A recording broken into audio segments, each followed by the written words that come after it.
So hiding great, but what's most important, can I know your name? Can I know your name? Wanna know your name? Hiding great, but what's most important, can I know your name? Ladies and gentlemen, had a little technical difficulty. But we're back on the roll. We're back on the roll. Wanna know your name?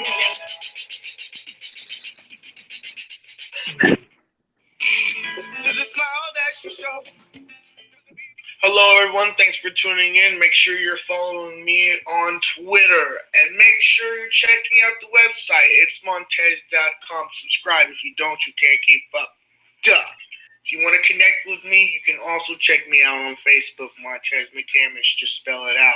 We've got this new series called Powerful Conversations. It airs every single Wednesday at 8 p.m. Eastern Standard Time. It's where V Loves, Suze, and me, Montez McCamish, talk about powerful stuff. Hope you're there. We have live chat, and you can chat to us there inside the box. We always do our best to shout outs and respond. Without further ado, right into the show. Ladies and gentlemen, thank you so much for tuning in. It's Montez McCamish from itsmontez.com. I've got this really powerful interview for you. I've gone through a whole lot to get it scheduled up and get it set up here. We have today, Dustin Collins is going to be on. He is a very, very inspirational person. I'm not going to take up all the time explaining what it is that he does.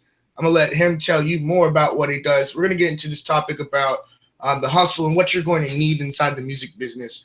I know there's a lot of people that are looking to get further inside their musical career, looking to go further into learning the do's and the don'ts and what you need to do to go further, or people to connect with, and so on and so forth. Well, I figured that if I had someone that was already going through the process, someone that's already pretty much knee deep inside the water, to come on the show and explain to us about his tactics, what he's doing to get through this murky water, it would be very powerful for you and for me.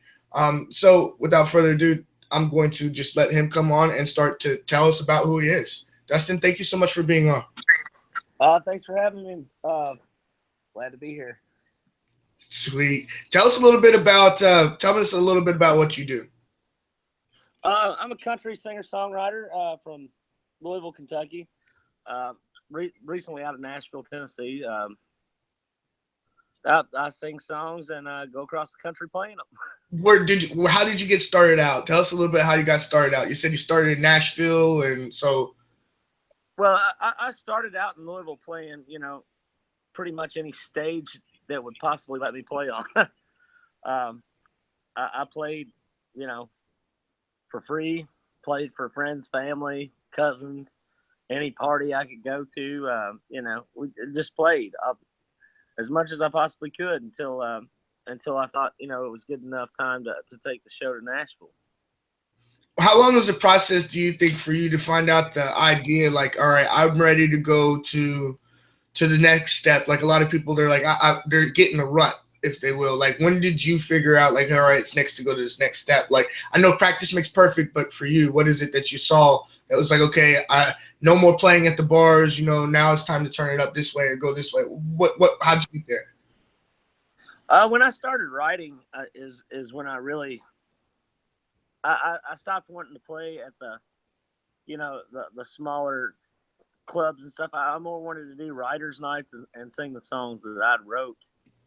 And everybody told me Nashville was a writer's town, and that's where you go to write good music and be with the best writers in the world. So that's when I really decided to make the move and start working out at Nashville more. So you moved all the way down to Nashville, moved the family, just picked up and left, or? Well, I was single when I moved down there, so there was no family at first. So, I played every honky tonk bar down there and wrote with it. Whoever would write with me. So. Right. And that's a big thing, right? Is connections, networking. Like, was it cumbersome going into because you've been in the music business, you've been through and going through these things, but when you're meeting up with the people, starting the conversation, you're going through this, how was that? Like, what'd you do to make it work for you in your favor? Or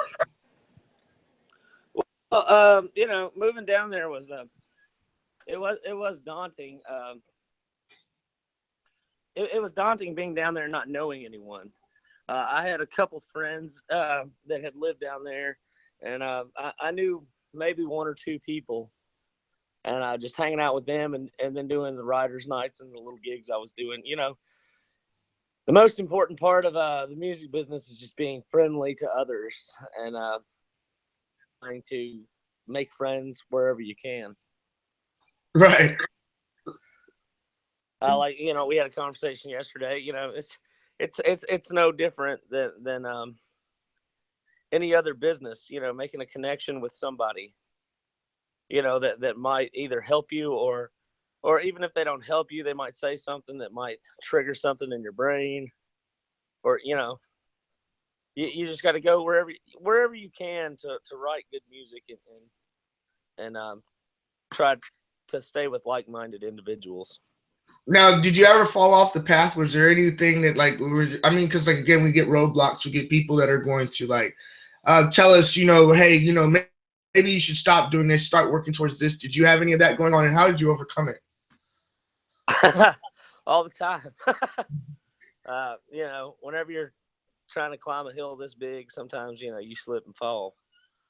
But it's always, the people that really want to do this will always find a way to do it. You'll be in crappy bands. You'll play with people that don't care, or people that really don't. Sorry, my wife was walking out the door. She's going to work. Well, she has a good day at work. I hope she has a good day. Yeah, so you said your wife's walking off, going to work. So the work and things like that, that's something I wanted to touch on as well. I know that there's a lot of artists and a lot of people that are coming in and they're like, hey, I want to make money from my music, but this is all I'm going to focus on. It's just my music. And they don't think that they should have to work. They think that this thing is given. Can you just just hit us with the truth? Just give us that about the hustle. Branding. Brand yourself. It's, if you had a plumbing business, you put up a website, say I'm a plumber or an electrician. You can't just sit on your couch and wait for people to click on your website and say, yeah, come fix my toilet. It ain't gonna happen. Your mom might call you and say, hey, flush too much paper down the drain. Can you come get it out? But right. Nobody's gonna call you, and nobody's going to approach you about your music unless you're approaching them. Or if you're not excited about your music, nobody else is going to be. So you as an artist or as a writer or as a singer, like you said, you don't really play an instrument, you sing. If you don't go out there and sing your butt off every day, no one's going to know you're a singer. They're just going to know you're Montez. Right. Just like, if I didn't go out and bust hump every single day to add more people, to share my content, to create new content, you've always got to be thinking of, okay, we just did this video the other day. We need to top that. Or, this video got 10,000 views. We need to get 20 on the next one. And, read. There's so much resource on the internet, and through blogs like this one, or through, Rick Barker's a great asset for people in Nashville. He does live webcast Q&A. If you got a question, ask it. Don't sit around and wait for the music fairy to drop off your gold record. The music fairy. Who was your inspiration coming into this whole thing? Was it self, or was it was it dad? Was it mom? What was the inspiration? Where did it come from? My mom and dad always sang, and that's the reason why I started. But the first time I seen Garth Brooks, the first time I remember, was live in Dublin. I watched it on TV. And I think I was 7 or 8 years old or something like that. And I was like, I want to do that for the rest of my life. And, I've done other crap between then. And I call it crap because that's what it is to me, because this is my job. This is what I do. And, I did other things to make this possible where I could do this full time. Now, whenever you're looking into like, all right, I want to make the music full time, and you're working your 9 to 5, or you're working your job and you're doing that switch over the thing. Could you tell us how you kept the balance? What did you do to keep the? Because I mean, insanity, right? Like eventually, it's like, oh my god. Oh, I never did that. I just starved to death. He said, I just starved to death. You just so yeah, like. man. I'm a weird guy, man. I jumped full on into it. And no safety net, no nothing. I lived in a trailer with like 5 other dudes. We didn't have very much furniture, and Well, I hear that's the best way to do it, though. If you're gonna do it, go ahead and jump in, but then do it at a young age. So, how old were you? About like when I first started hardcore going, I was about 25, 24, 25 is when I, just kind of dove right into it. Not married, right? You weren't married, right? Yeah, that was my first wife. Oh, so the relationship became rocky when you got in and started being serious with it, or like how does that affect for the family? Like, so you start moving and things like this. Relationships are one of the hardest things to do in music. You got to have somebody that really believes in what you're doing. And, at that time we were both, kids. Didn't know, we didn't know what the hell we were doing. And that's pretty much it, man. You just got to. Can you give us some advice? Stick around. All right. Can you give us some advice on how we might be able to, like, for musicians and people that are wanting to, and they're in relationships, how can they equal out that balance? Is it just something that they're going to have to walk away from? Is there something that, as the artist, that they might be able to do to help spend more time with their significant other? Is there any kind of way that we could, like, can you teach us? Can you help us here? Man, I still ain't got that completely figured out, but the relationship I'm currently in, she's completely supportive, and that's the most important. If you're an artist or you're a musician, you got to find them completely supportive of what you do, and they have to actually want to be involved with it. It doesn't work out really good whenever you're doing this all the time and they're doing this, and it's like there's 2 separate lives going on instead of, trying to balance a life together. It's really hard. So you want to find that person that is just, all about it. Brandy's my t-shirt girl. She's my CD seller. She's my business calls and makes booking calls. She does a lot of stuff, and she stays on it on top of working her job. But she understands, this is our business. This belongs to us. She things didn't really start cracking until she got involved, and when you turn it into more than one person's dream, then it starts becoming reality. Right. It's hard to do something by yourself, but when you start, your family gets involved and then your friends get involved, you really make it a team effort, is when everything starts falling into place.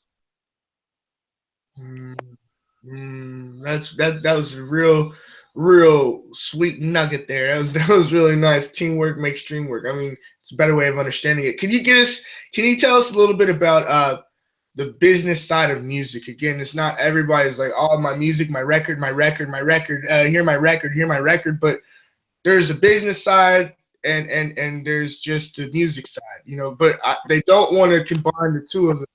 Can you talk about the combination and how vital it is? I won't say anything. I'm just going to let you rant on about it and let you talk on about it, because this is so important for people to understand. There's 2 different sides to this game. All right. Well, one, the music business is a music business. It's always the music business. So it starts with the song. You have to have a song that means something. A song is your product, just like the music business is really no different than any business or entrepreneurial effort, if you want to call it that. So if you got good material, you have a solid product. If you got a good band, that gives you another product. And once you have those two things, you can start branding around your music. So if you're a country artist, I'm not saying this is like the easiest breakdown. If you're a country artist, you sing country music, you brand yourself around country music. Like, what's country? You take pictures at barns, or a lot of people in Kentucky use like whiskey distilleries. They'll go take their photos or whatever, and you start designing merchandise, and you start designing whatever, necklaces, t-shirts, coffee mugs. You can slap your name on anything, and really, you want to use those things as advertisement. So it's as easy as slapping a t-shirt on the front. You got your logo or whatever you got on your back, your Facebook or your website. So it's walking billboards. So as an artist of any kind, hip hop, country music, all the music business is the same. You got to use your online stuff to build your fan base, and you've really got to keep up with it. You got to use tools like Facebook Live, YouTube Live. The live things are really, because it allows you to catch an audience that sometimes you wouldn't catch, or some people that don't make it out to shows but sit on Facebook and they watch videos, because a lot of people do that. As far as the recording industry, your first investor will always be yourself. Oh. Because if you are not willing to put money into yourself, then no one else is either. No one's going to be willing to come up and say, "Yeah, I'll give you $100,000 to record and put your music everywhere and get it on radio stations," if you've never done anything. So, like in my case, I saved up money and caught a few breaks with some cool producers, and part of that networking thing. You network with people, you might find good deals. And I just wrote some songs and recorded them. Tried to send them to labels, and they were like, "Ha, yeah, don't send that crap to me." So I've started me a Reverb Nation page, and started a little Facebook page and a website, and I put my music on there. So now with the advent of CD Baby and TuneCore, not to say that record labels are obsolete, but a lot of the things that you needed a record label to do before, you do not need now. So with some of these companies, it gives you the tools to start your own business now, where you have distribution, and you can submit to iTunes, Pandora, Spotify, all the big distribution markets. So you hit up one of those, whatever one that you feel like you want to use. Me personally, I use CD Baby, and that's how I put my music out. We're doing it on a little bigger scale because we have physical distribution too. We now have CDs and T-shirts and stuff to go to stores. But when you're getting started, if you want, your goal is to sign to a major recording deal, major record label. I haven't even signed to a major label at this point, but I know the things that are necessary to get there. They want to see your business profitable. Just like if you were a tech company, and you got this cool app, it needs to be profitable before you call in, a big conglomerate to invest in you and take it to the next level. Because those investors, that's what they do for a living. Just like these music guys, these A&R directors, they know what's going to sell. They're selling millions of copies of records all the time, especially in a market where people aren't buying music as much as they used to. They're still selling records, and you as an artist need to figure out, okay, do I have good product? Do I have good branding? How do I get my product into the hands of the consumer? And how do you get those people to purchase your music and come to your shows and buy your CDs and buy your posters and buy whatever it is you're selling? Because that's what the labels want to see. They want to see you selling out shows, and they want to see you selling a large amount of records. I mean, they're not going to give you a $250,000 advance if you can't make, $5,000 on your last album. Right. Because they're not going to get their money back, and that's not a very good investment. So, I mean, that's pretty much the music business right there. You just have to be an entrepreneur and sell yourself. Yeah, it's entrepreneurship all the way to the total. And that's what I'm trying to. I mean, it's there's nothing that you can really. Is there any? What would you say is the hardest part about being a musician? What's the hardest part to you? To being to the touring, to the missing the family, to the creating the music, to writing the music. What's the hardest part to you? The long periods of not getting paid. Because really, you don't get paid a lot in the beginning. You got to do things for free to get your name out there. And recording time is expensive. Cutting albums is not cheap. It's not a cheap thing to do. So saving money and still, the biggest problem in any business, I would say, is spending less money than what you make. Right. Spending less than that makes sense. It makes sense. And as long as you do that, you got to understand this thing comes in stages. So if you start out with $1,000 budget, you got to work with that $1,000 budget. You try to record you some songs, whether it be going up, renting, some studio equipment, setting it up in your living room, doing some acoustic demos, doing some stuff like that. That's a good way. You could sell those songs for 99 cents on iTunes, print you up a CD, put 5 songs on it, sell them at your shows to get more money.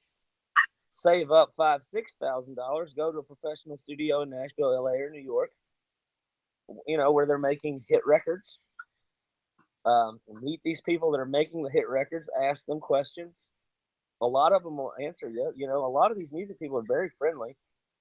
People are just intimidated to talk to them. But if you ask a sound question, you'll get a sound answer. If you ask a stupid, play stupid games, win stupid prizes. Don't dumb questions. And people say there aren't dumb questions, but do some research before you. So you want to talk to this person, producer. Do some research, find out what he's done or her, find out what she's done, whoever it is. Find out what they've done in the past, what kind of work they do. And, learn something about them. So that way, when you meet them, you're not just like, well, I play country music. You don't ever want to just be like, this is what I do. Great. Congratulations. So what are we going to do together? Right. You know what I mean? Yeah, absolutely. Somebody, you got to make them want to work with you as well. Now, I like how you put that down. It's like stupid questions, play stupid games, get stupid prizes. That's priceless. There, it was really nice. Now, as far as going in through like your steps and getting in, where's some of the best places? Where have you recorded at? Do you have any good references to send people? Like a lot of people, I'm going to do a home studio recording or whatever. But again, like you get that home quality sound. You don't get that sound that you really, really like. What have you done? Can you tell some steps? Man, I've worked with plenty of people. There's great studios in Louisville. There's some great studios around Kentucky, but I've always worked in Nashville because it's just simply the people I know. Got some buddies at Cygnus Studios in Nashville. That's a good one if you're kind of on a budget and you're wanting to get some stuff done. And they'll do good work for you. But my producer is Bill McDermott in Nashville. He works at Playground Studios. I think they're moving to Music Row, moving their studio back over to Music Row here shortly. and they'll be back over there. You know, Bill's a great resource. You know, you're gonna have to save some money for your project because, you know, he's worked with George Strait. You know, he's Rascal Flatts. He's worked with a lot of great guys. Made some really good records, and you know, recently he took my new single to #1 on the Billboard Hot Sales chart. We're getting radio play all across the country. So if you ask me, you know, it was a large investment, but it was worth it. Hmm. We're headlining shows 10 to 15,000 people. You play at the PBR here soon. At PBR April 15th and on 4th Street in Louisville. Can you tell us a little bit of what we might expect to hear? Well, we got a great band from Indiana, Redneck Noise, coming in to open up the show. Really good guys. Play some great country music covers. I believe talked to Mark. They said they was working on some original tunes. So hopefully we'll hear some of those original tunes coming out from them. You know, coming to our shows, you know, you never know what to expect because I change my mind on a whim about things we're going to do. So, you know, you never know. You got to show up to find out. Yeah, there you go. There you go. Now, can you tell us some people we can network with inside Louisville? Because again, like this is you come from Louisville, you know some of the good people inside Louisville to talk to about music. If people are looking for good people to connect with, a good place to start, can you give us some good foundation on people in Louisville? Yeah, I would definitely recommend checking out some Terry Harper shows, especially if you're in the rock scene or the metal scene or anything like that. Just go to a show, you know. Go to shows. That's where musicians hang out, at shows. So you want to meet some folks, go to a show, strike up a conversation. You know, when you go to a place, if you go by yourself, try to make a goal that you're going to talk to 3 people that you don't know. And you know, ask them questions about them and, you know, don't overload them with information about you because really they don't really care that much. Right. You're trying to make the contact. So you always want to ask them about them and what they're doing. And, you know, if they have interest in talking to you or helping you out or whatever, you know, they'll respond back. And, you know, my advice to everybody is go print yourself up some business cards with your website and phone number on them. That's powerful advice there. Before we get off the show, it's been about 30 minutes. I don't want to keep you long because I know you're busy. I'm going to show the screen to everyone and let them get a look at your Facebook page there, and then we're going to go through a little bit of. All right, can everyone see my screen? Can you see my screen? Sweet. Here's Dustin Collins' Facebook right here. You just type in his name, Dustin Collins. Pow, he'll pop right up. Make sure you see that blue check mark. You'll see that blue check mark on there. And here's some videos here. You want to tell us a little bit about your page here? Yeah, a lot of these videos are couch sessions. I do them once or twice a week where, you know, I just sit on my couch, play some songs for some people. And, you know, it's a way to connect with your fans, talk to your fans a little bit. And, you know, if you got a show, it's a good way to be like, hey, come to my show, or hey, we got a new CD out, or, you know, and then, you know, you always want to use your Facebook events to invite fans out, and you always want to share your Spotify and stuff like that. Upcoming events here. There's another play here. Mind if we take a listen? Yeah, go ahead, man. Little Eric Church for y'all. If y'all can, I got some posts on here I'd like for y'all to share for giving away a shirt and a little package, a shirt and a CD after we get to 100 shares on my Spotify post. So appreciate it if y'all check that out. Got some big news coming later this week, so here we go.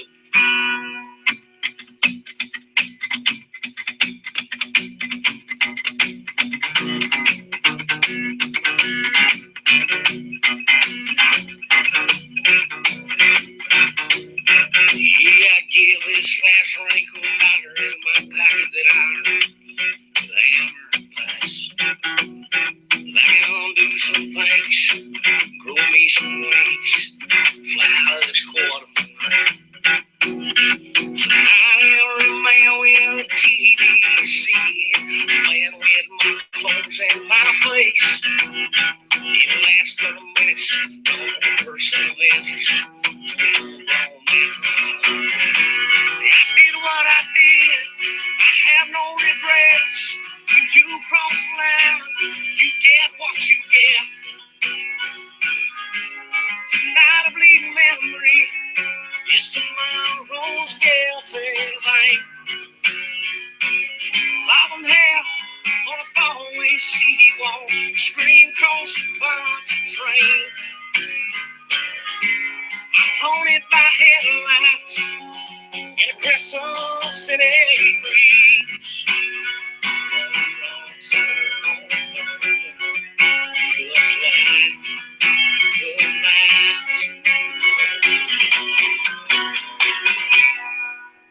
It's weird watching yourself on a computer. That was beautiful, beautiful stuff there. Watching yourself on a phone, on a computer, videotaping yourself. Yeah, that was really nice there. Beautiful music there. Can you tell us what inspired you that song there? Did you wrote that, or I know it's Eric? That's What? an Eric Church cover that I just really like. I've been wearing out that Mr. Misunderstood album, in my truck every time I go someplace. I put it on repeat. Well, I tell you what, you got a beautiful voice, beautiful sounding voice. It's just like, man, it's just awesome to hear. I hope everyone enjoyed it that was listening in. If you haven't, you make sure you go to his page and check it out. Like I said, don't want to hold you any longer. I wanted you to go ahead and I want you to ask a question to the audience. I don't know who might be listening, who might answer. I never know. But when you ask the question, hopefully they'll answer it. They'll respond back to you and give you some kind of feedback or some kind of answer to your question. At the end of the show, I like to have people ask questions. So, like, could you please ask my audience a question, and hopefully you can get that answer. All right. I do have a question. As far as new music discovery, how you discover new music. Do you prefer Spotify, Pandora, YouTube, or terrestrial FM radio? What is what's your chosen method to find out new artists to listen to? That's a very good question. Ladies and gentlemen, what are you using and what is your method to find out new artists? Are you using the internet? Are you using Spotify? Are you using SoundCloud? Are you using Reverb Nation? Are you a regular radio station? Are you iTuning it? Are you on Stumble Upon? What are you using? That's the question. Dustin, thank you so much for coming on to the show. It really means so much to me. Thank you for having me, man. I appreciate it. Ladies and gentlemen, I hope that you all have enjoyed this powerful interview. We sat and we've talked about lots of different stuff, getting into the music business and trying to help you get forward through whatever the situation is that you have. Again, this isn't something that just has to apply to the music. This can apply to your regular life. You know, what is it that your goals are that you're trying to do in life? It doesn't have to be just music. It doesn't have to be just art. It doesn't have to, it's in your life in general. So I hope that you've enjoyed this interview. Again, like if you want to check out Dustin, you can go to Facebook, check him out. I'm pretty sure, Dustin, don't you have a website? What's the website? DustinCollinsmusic.com. Make sure you go and check it out. You have a new single just dropped out on iTunes, right? Or is it Spotify? We got a new record out. It's called Dustin Collins EP. It's on Spotify, iTunes, Amazon, Google Play. Make sure you all go pick that up. Pick it up. You heard what he sounded like. It was great. It was wonderful.